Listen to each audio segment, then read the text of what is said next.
Hello and welcome to the new year. That is 2022. Can you believe we're here?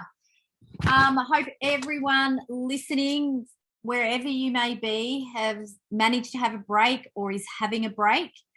It's been a big year last year, and I think it's a really good time to take some time out to, what I say, reflect, recharge, and reset for the year ahead. I wanted to check in today and do a bit of a solo show as many of you have been asking us to do. So every few episodes now, I just really go with the flow and talk about what many of our listeners have been asking for and things I'm seeing out there. I'm really looking forward to this year.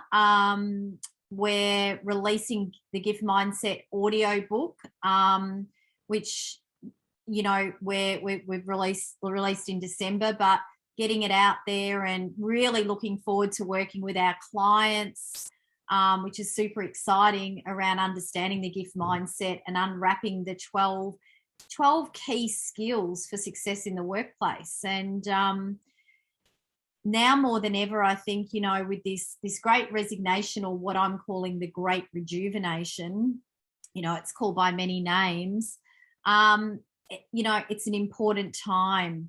So I want to have a talk about that. The actual term, the Great Resignation, the Great Shake-Up, whatever you've called it, comes from the World Economic Forum.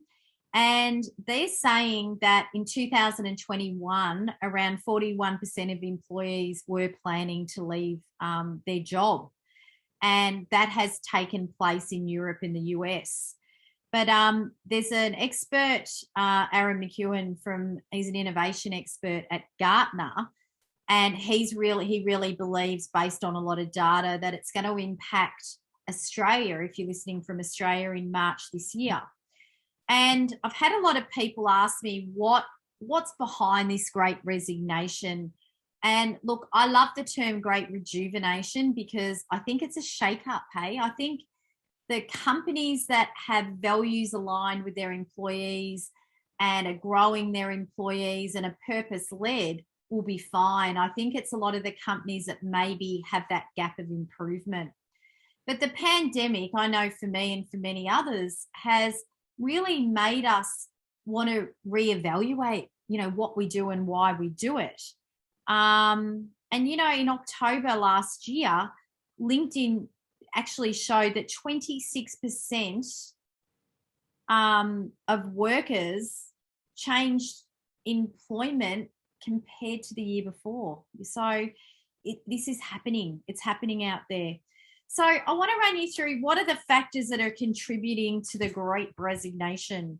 So, and these aren't in any order. So a big one is lack of career opportunities. No pay rises, lack of appreciation and recognition has been a huge one. What I call post-pandemic values misalignment. So maybe the things you valued before have changed, and now the business you're working for or in isn't congruent with those values. Poor company culture, lack of work-life balance and flexibility, and overseas work opportunities. There was some research from Employee Hero that says 2 in 5 people right now would consider taking a job overseas. I think that's driven by lockdowns and people wanting to travel and see the world and all that sort of thing. So as challenging and hard as, these factors are, and people leaving and people wanting more money and wanting more, I think it's a shake-up that's really been around a while. It's just been sort of a sleeping giant.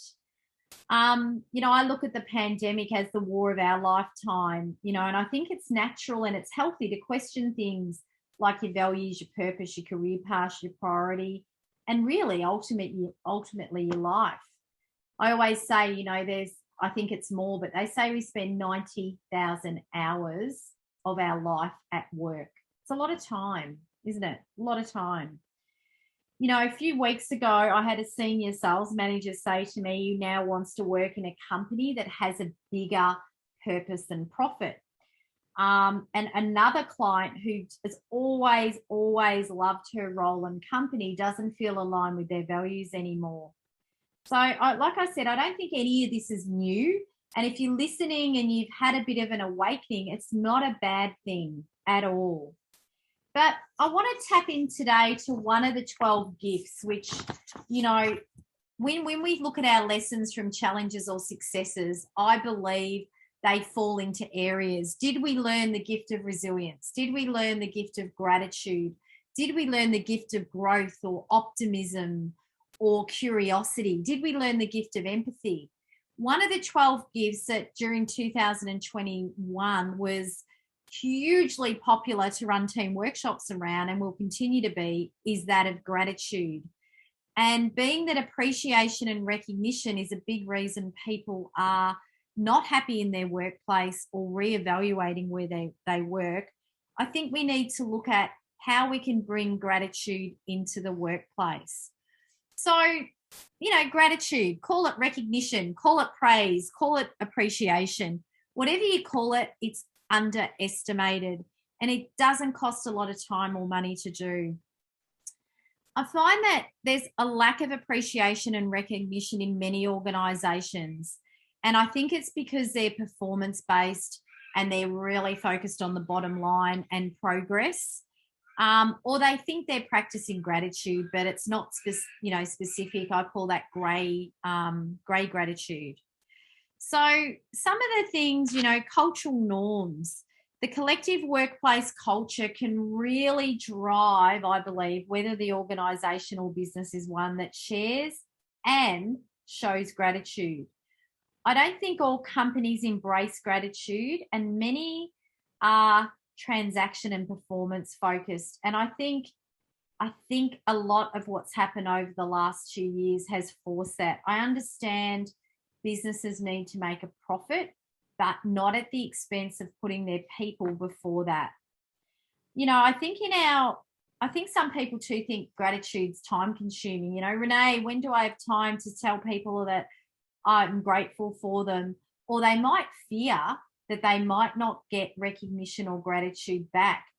I've even had some executives say they feel it's a weakness if they show what they're grateful for. So I really want you to think about who and what are you grateful for. And in a minute, I'll share some tips you can do back in the team.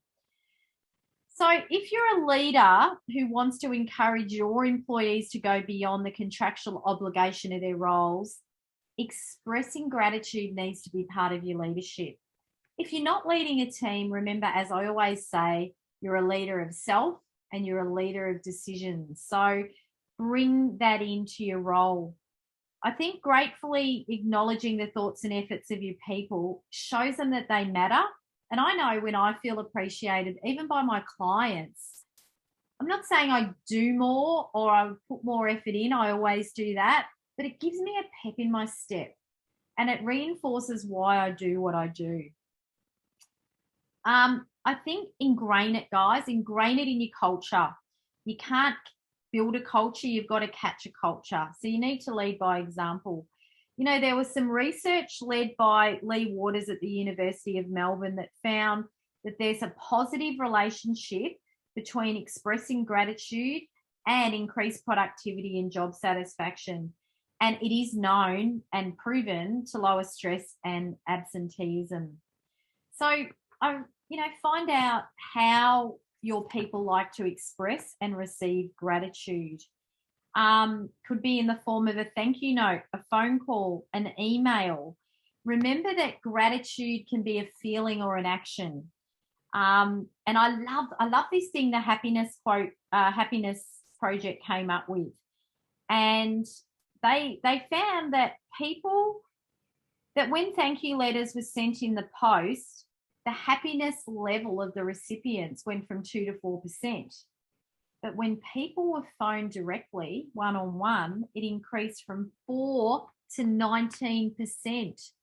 So don't forget to reconnect one-on-one. You know, leveraging time as a team's great. I understand that, and it was needed in the virtual world, but don't forget about that one-on-one time. So I want to give you just a few tips to unwrap the gift of gratitude in the workplace. And obviously some of these things you can use outside of work. And I believe we need to live and bring our whole selves to whatever we do.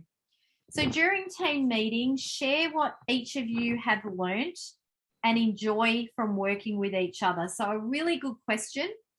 And we use this a lot in workshops, and I use this a lot with clients at the start of our engagement.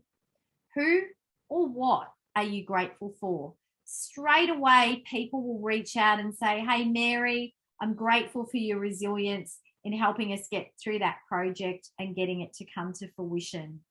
Or I'm grateful that I have the opportunity to work in such an amazing company that invests in its people. It gets people, it's called forward thinking. So they're thinking ahead and not sort of dwelling on the past and the negatives. Send surprise emails. I know some teams that are doing this, and you can do this through Teams or Yammer or an internal platform, or it could just be an email saying, hey, I appreciate you for this. Make sure you go into specifics, because when you share how something's done, there's more chance of replicating that success. Adopt what I call the 3-to-1 ratio.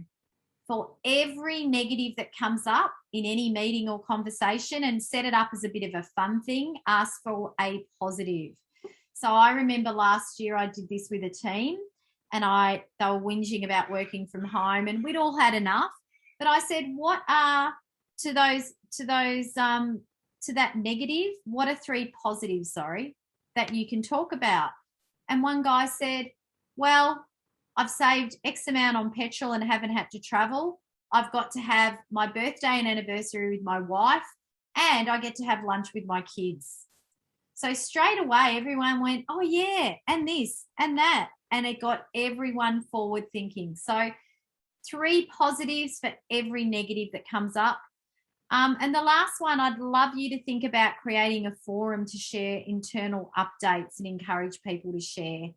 So if you're back in the office, it could be a gratitude jar where people put in anonymous thank yous, or a board in the tea room, or it could be on an app that everyone sees on a screen throughout the office, a bit like the stock exchange, some updates. The key is don't overcomplicate it.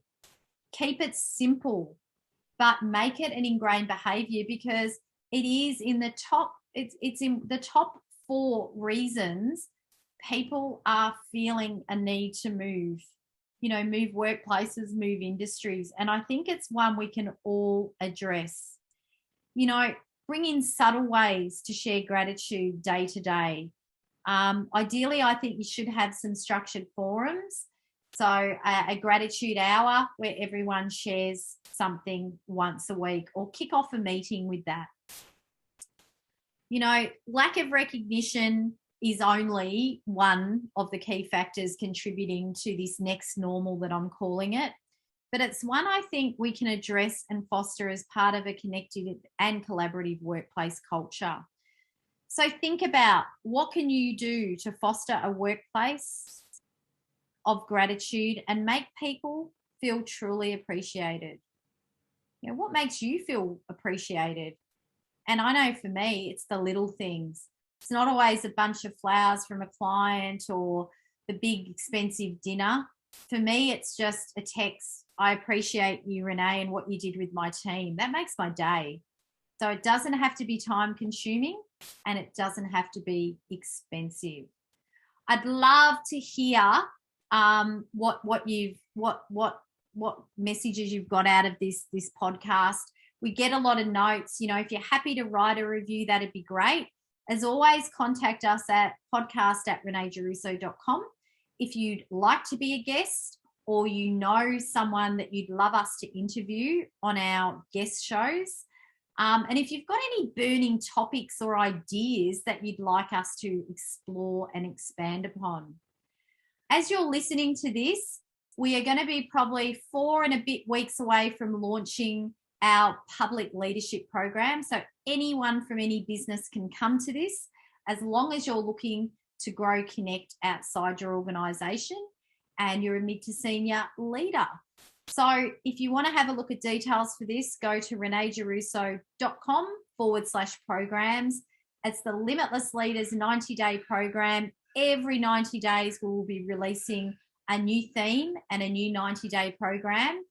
And during the program, you get access to a full-day face-to-face workshop to work on your leadership.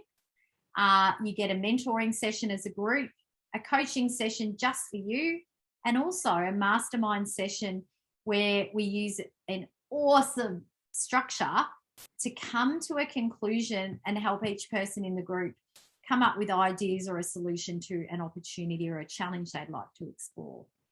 So as we kick off 2022, have a think about what gratitude means to you in your life, for your team, for your workplace, and stay well from wherever you're listening from. And we look forward to connecting with you on our fortnightly podcast. Take care.